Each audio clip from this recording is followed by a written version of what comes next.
G'day everyone, welcome to this assessment of what's going on around global markets, Australia and America in particular.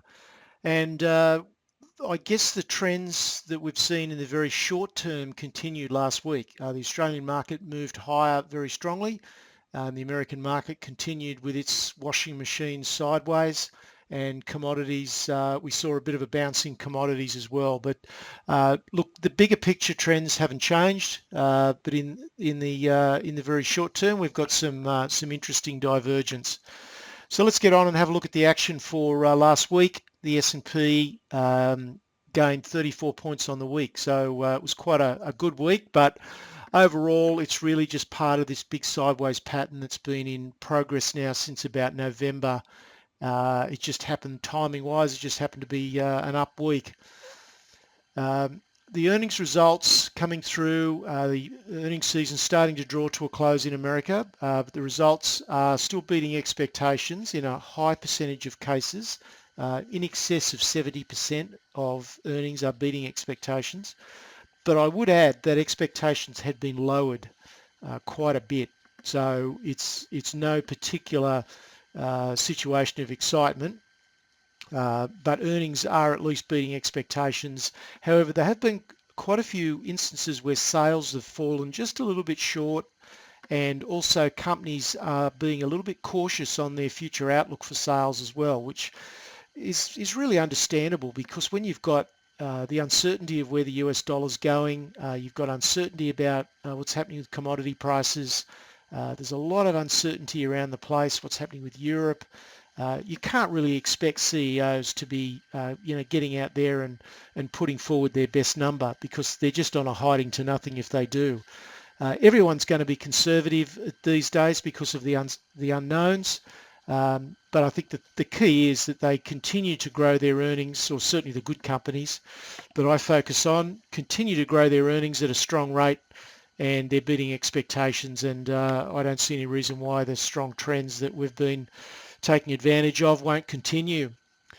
So currency headwinds having some small impact, but not nearly as much as a lot of people were expecting when you really look into the results. Now, as I indicated last week, there's a couple of really important support levels. 1990 is one that I wouldn't particularly like to see broken, but it wouldn't be a game changer. And then there's 1820, which if that was broken would be a game changer, and I'd be wanting to make a very significant change to asset allocation and exposure. So let's have a look at the S&P index. This is it on a daily chart. So you can see we've just had this big up down movement, which is forming into a slightly narrowing wedge. You can see that the lows are getting slightly higher and the highs are getting slightly lower. So we're gradually working towards a point where the market's going to break one way or the other. Now, fundamentally, and for just a whole raft of other fundamental and technical reasons, I still expect that breakout to be to the upside. However, I don't dismiss the possibility that it could be to the downside based on sentiment. It certainly wouldn't be based on fundamentals. There is no reason for the American market to have to fall.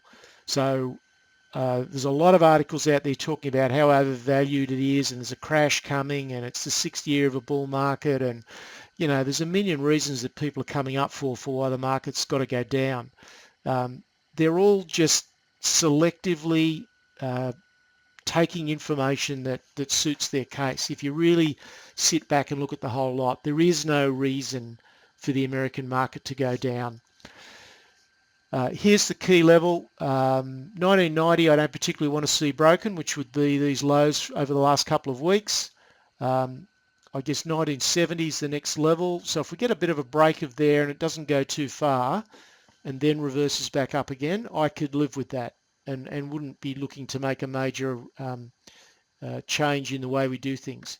However, if we break the lows of October, this low over here, which is at 1820, if we break that low, that would be a very, very bad sign, and you really should be looking at pulling back from the market in a major way and setting up for a period of lower prices. So Just looking a little bit wider, this is the monthly chart, just to give you a different perspective on what's going on, because quite often you get a bit caught up in the noise. And you can see that the moving averages, the price remains above the moving average. There's absolutely no change in that big picture on the S&P. Just while I'm here, we'll have a look at the Australian market, the ASX 200, and you can see we've had an extraordinarily strong run since leading into the RBA rate decision and then following the RBA rate decision itself. So, you know, people have just forgotten about value altogether and they're just piling into yield stocks. Those yield stocks weren't particularly attractively valued before, and they're even far worse now. So I'm very nervous about what's happening in that part of the Australian market. So our index is up by 232 points, which is just a massive week. 12 straight sessions higher since the reversal, and I believe there'll be more rates cuts to come. Bill Evans, who's the chief economist for Westpac, who's probably got the best track record of any economist in Australia over a long period of time, his view is that the RBA will cut again in March.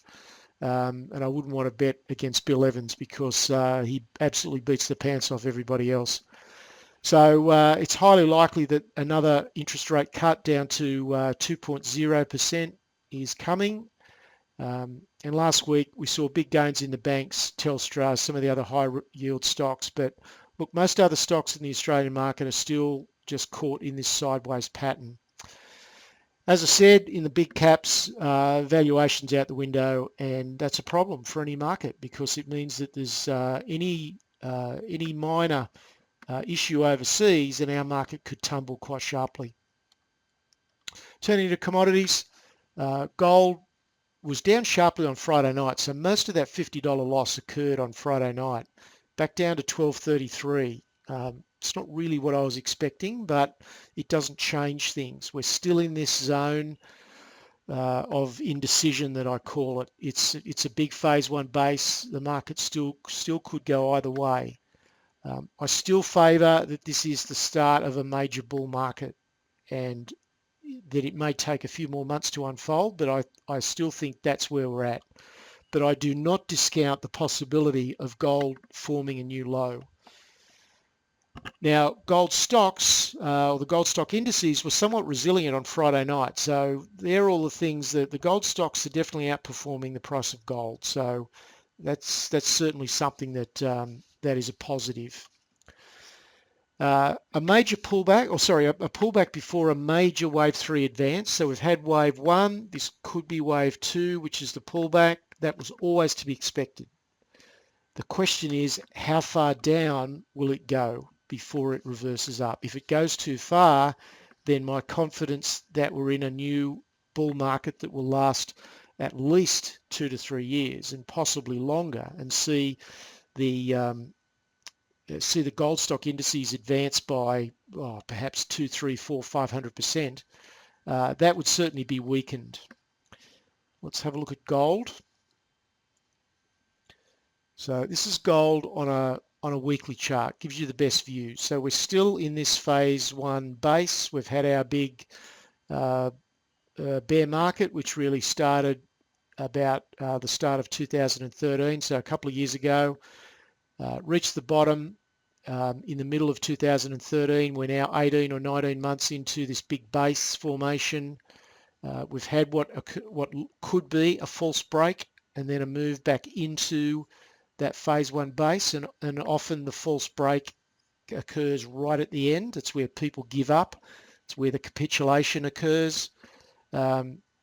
So that's why I tend to favour the fact that this is the start of a major bull market higher. But you could see we need to break above this downtrending trend line. I'd like to see at least 1345 to 1350 achieved to indicate that we've got a definite change in momentum. The dailies doesn't really show us much else. It just shows us the size of the fall on Friday night. Now let's look at the HUI index. There's several indices you can look at. You can look at the GDX. You can look at the HUI. So at the moment, what I'm expecting to occur, what I hope will occur, is that we'll get a little bit of a pullback in the HUI, and then we'll get our wave 3 major advance. So I'll keep showing this particular chart each week because it just gives us an overall perspective. If this were to pull back, let's say to below these highs, the highs of November, so let's say we got back down to here, that would severely weaken the case for a major new bull market. So I'm looking for a reversal back upwards in gold stocks without it going down too much further. So that'll be the key. Turning to copper. Copper went up a little bit on the week, but really it was just currency effect. The US dollar came off just a little bit in the latter half of the week, so not really much change there. Crude oil bounced back to 52 from the 44 lows 2 weeks ago. But look, that was, again, markets just can't keep going down in the one direction. You always get rallies in bear markets. So I'm not getting excited at all about this bounce in crude oil. The initial decline in crude oil has been far too severe, 60% drop, for this just to be a simple reversal and go straight back up again. It's just not going to happen. So I believe that what is far more likely is that we'll get a bit of a rally, could last for up to a month or so, and then we'll get another retest of the lows, the $44 lows, and we could well get a false breakout, so a complete capitulation, people really panic, throw in the towel. We could see oil down in the 30s. And if it then stayed down there for a period of a month or two and then reversed up, then we might be a chance that the bear market in crude oil might come to conclusion. But I don't think we're within many months of it yet. There's the spot copper chart. Not a lot of joy in copper there. So overall, the strategic approach, look, nothing much has changed. This is really a medium to longer term strategic approach. There are sections of the American market that offer the most reliable growth in the world. That's a fact. It then just becomes a question of valuation. And as long as you're not buying overvalued stocks and you're buying them when they're technically attractive, then there's still very, very good profits you can use, you can make. There's a variety of processes you can use. You can use fundamentals and technical approach. You can use a straight technical approach on a shorter time period. There's all sorts of ways to slice and dice this. The important thing is that you're very, very clear about what you're doing, the process you use, that you're confident that it works, and because of that confidence, you're able to apply it consistently. No approach on its own will ever work 100% of the time. There will be times when it doesn't work so well, when the market gets into a certain phase. And the problem that most investors and traders find is that when it goes through these little periods where a good solid approach to making money stops working, a lot of people chuck it away and go and look for something else because it stopped working for a week or two. And it's having that conviction to stay with a process that you've got confidence in that works over the long term that is the hardest thing to do for traders. And for members of specialist share education, you know that's what I focus on a lot. That's what I help members with a lot. If you're not a member of specialist share education and you can acknowledge that that's one of the difficulties that you find, then I'm happy to talk to you and assist if I can. There are some opportunities outside of America. India and Asia are a couple via ETFs, and there's some that are live right at the moment that are attractive. Buying gold stocks on retracement, I certainly wouldn't be doing anything of any significance at the moment, just a nibble at most, and stay with the very best gold stocks that are out there. So that's it for this week in terms of the rundown. As usual, I'm very happy to communicate with people that are serious about improving their results. And there's my email address if you'd like to talk to me. That's it for this week. Cheers.